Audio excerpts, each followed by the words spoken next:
हाँ जी दोस्तों, नमस्कार। प्राइम मिनिस्टर नरेंद्र मोदी ने आरएसएस के 100 वर्षों की यात्रा को गर्व का विषय बताया है और राष्ट्रीय स्वयंसेवक संघ की भूमिका को महत्वपूर्ण माना। उन्होंने मराठी भाषा को राष्ट्रीय भाषा का दर्जा मिलने पर एक बड़ी उपलब्धि करार दिया है। मराठी साहित्य सम्मेलन की महत्व पर जोर देते हुए इसे महाराष्ट्र और देश की सांस्कृतिक धरोहर बताया। दोस्तों, आगे बढ़ने से पहले आपसे उम्मीद है कि आप वीडियो को लाइक करेंगे और चैनल को सब्सक्राइब करेंगे। पीएम मोदी ने शुक्रवार को कहा कि 100 वर्ष पहले जिस राष्ट्रीय स्वयंसेवक संघ का बीज बोया गया था, वह आज एक वटवृक्ष के रूप में भारत की महान संस्कृति को नई पीढ़ी तक पहुंचा रहा है।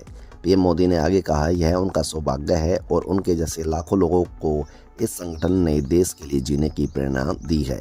राष्ट्रीय राजधानी स्थित विज्ञान भवन में आयोजित 98वें अखिल भारतीय मराठी साहित्य सम्मेलन का उद्घाटन करने के बाद अपने संबोधन में प्राइम मिनिस्टर नरेंद्र मोदी ने कहा कि आरएसएस जितने भी काम करता है उसमें सबसे बड़ी बात यह है कि उसमें जो मराठी भाषा है उसको भी आगे ले जाने का काम आरएसएस कर रहा है। मराठी भाषा अमृत से भी बढ़कर मीठी है और वह इस भाषा को बोलने का प्रयास और इसके लिए नए शब्दों को सीखने की निरंतर कोशिश करते रहे हैं।